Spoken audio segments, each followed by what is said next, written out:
สบายดีทุกคนตอนนี้เราเช้าเนาะตอนนี้ก็เข้ามายามเบ็ดทุกคน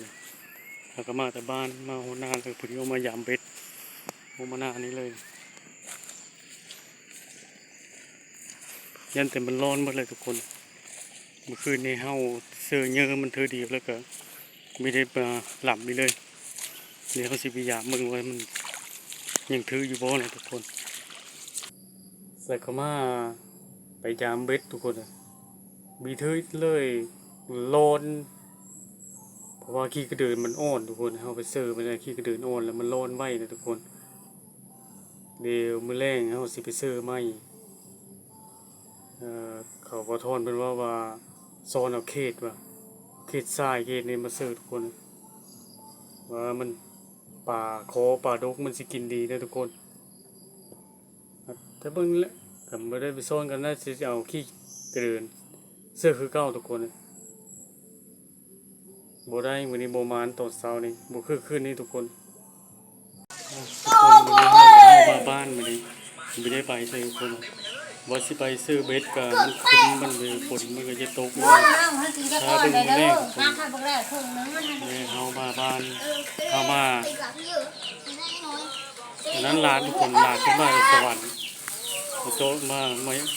ร้านหลานขึ้นมาเมื่อคืนนี้มาจากสวรรค์ทุกคนที่หลานเป็นมาแต่หลานเป็นมาแต่สวรรค์เลยไปเฮ็ดงานไปลาอยู่สวรรค์นะ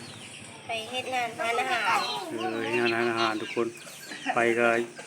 ใครซ้ำอยู่บีสบายแน่เดี๋ยวแน่แต่ขึ้นมาพักผ่อนก่อน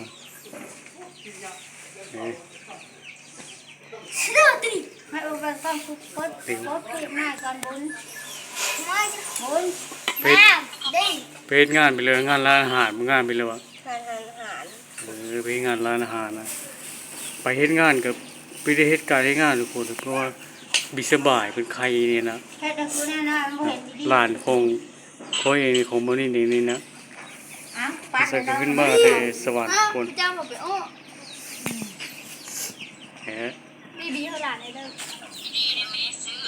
ซอยติดตามสองตัวนี้เด้อทุกคนเด้อนี่ทุกคนเอามาบ้านยังไม่ได้ไปหาซื้อเบ็ดซื้อไปเลยเอามาเราโตเฮ็ดอูให้ลูกชายทุกคนจับโตนี่หลายตื่นไปแล้วนี่เอาสิใส่เครื่องอันนี้มาจับใส่เครื่องนี้เครื่องจับโตทุกคน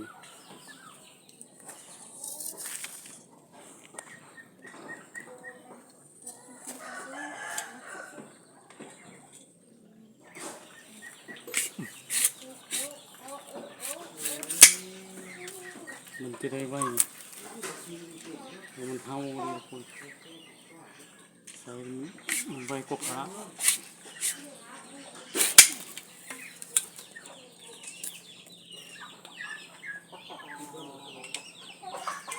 ว่าสิไปใส่เบ็ดยังไม่ทันไปทุกคน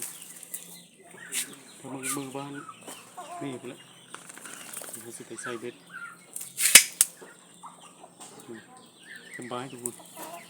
สบายได้เรามีสัง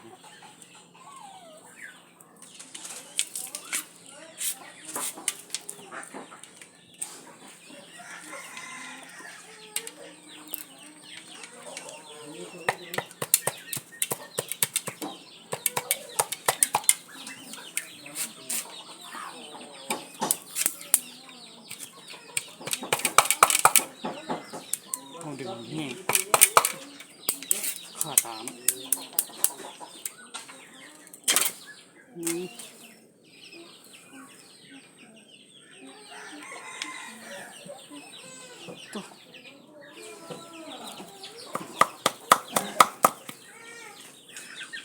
มาแล้วทุกคนเลยเอาดึงโค้ดสด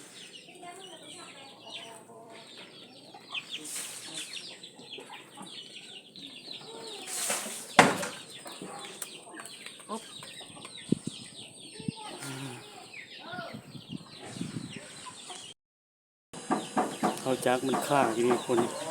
ใบมีดมันถึงจะเตะเขาอยู่นะใบมีดนะ ไปมีดจากโตจนจะเตะ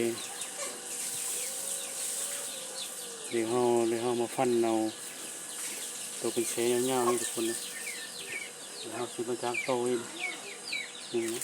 หลายๆเติมไปจา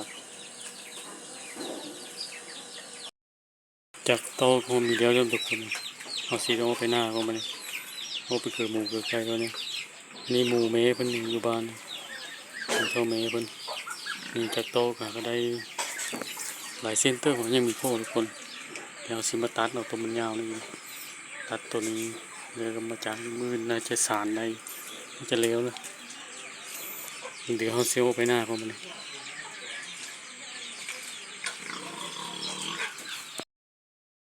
สาก็มอดเทงหน้าทุกคนเอามาตะบานที่นี่มอดเทงหน้าเลยบรรยากาศมื้อนี้มีลมเนี่ยจังน้อยทุกคนแดดก็ไม่ได้แดดไปเลยหรอกท้องฟ้าก็ผู้ดีครับกันฝนมีตกอีกทุกคนมอดเทงหน้าเลยเฮาสิเกอหมูเกอไก่แล้วเฮาสิมือบ้านมือบ้านลูกแค่นทุกคนเลยมือ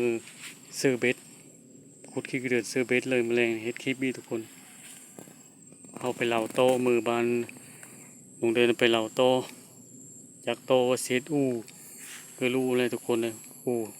อูโน่นลูกกับมันฮักมันไปเลยแน่เลยเอาสีเฮ็ดไม่นะทุกคนเดี๋ยวมือน่าจะสารแล้วนะมื้อนี้เหล่าโตกันแล้วหลังจากที่เฮามาตะหน้าแล้วมาบ้านเมฆนะเฮาสิมาใส่เบ็ดอีกทุกคนทั้งเบ็ดทั้งโม่งมานี่สองอย่างเลยเราจะไปใส่ลงเบิ่งทุกคนมื้อนี้มาใส่อยู่บ้านเมฆมันวานนี้ใส่อยู่หน้าผู้เจ้าอยู่ใส่ลงเบิ่งทุกคน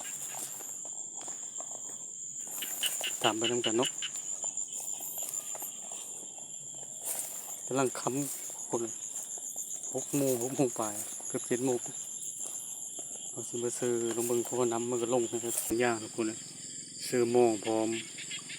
ซื้อหม้อแล้วก็ซื้อเบ็ดซื้อตัดห้องใส่ห้องเลยทุกคนเบ็ดก็มีอยู่ฝานั้นก็มีฝานี้ก็มีทุกคนเดี๋ยวซื้อเบ็ดเลยซื้อหม้อเนี่ยครับจะได้ยาม2 ทางทุกคนสีลุ้นลงเบิ่งว่าสิมานคืนนี้อยู่บ่เนาะเราซื้อปลาเว้นแล้วจังมายามทุกคนมีแต่ด่างร้อนกับร้อนนะก็สีย้ายไปซื้อโห้ยถ้ามันยังมีเด็กไปเลยก็8 โมงปลายมีด่างร้อนนะ3-4 ด่างนะที่จะด่างทุกคนเป็นไฮโคมเมื่อคืนนี้ทุกคนนะได้ปลาเข็งตัวเดียวโอ้ยมีปลาทุกคนเลยเดี๋ยวเราสิลงไปซื้อโห้ยลงเบิ่งเราเป็นทางเบิ่งทุกคนเอาเป็นทิศทางมาซื้อโห้ยเบิ่งเอามือเฮินแล้วมือของไอ้ที่กระเดินใหม่บางทีก็เดินหลายๆเติบทุกคนสาวไปด่างเลยนะเราสิมาซื้อโห้ยเบิ่งนำโห้ยมันก็ลงเลยทุกคนบางทีมันถือปลาดุกปลานั่นนะติดตามไปด้วยกันเนาะซื้อโห้ยก็ซื้อไปได้ทุกคนน้ำหลายขนาดเลยนะน้ำเบิดไหลเลยมันไม่มีหัวมุงปักเบ็ดเลยน้ำยังไหลให้ทุกคนซื้อไปได้เลยบ้านี้สิได้ยกเลิกเลยบ้านี้นะเบ็ดก็ยังเหลือพวกลายซื้อประมาณ10 ปลายด่างนะเอากับปลาเลยอย่าเลยน้ำมันยังไหลทุกคนเลยตอนแรกว่าลงมาซ่อมเบิ่งคือว่าไม่ได้ลงมาเบิ่งคักนะพอลงมาเบิ่งคักน้ำมันไหลทุกคน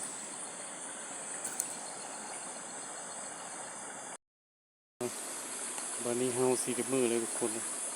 มาซื้อก็ซื้อไปแล้วนะเบ็ดก็ยังเหลือทุกลายนะมีมานขึ้นเมื่อคืนนี้เลยสีได้ปิดคลิปไปเลยทุกคนเลยมือปิดคลิปไปเลยนะมือเช้าจะมายามมือทุกคน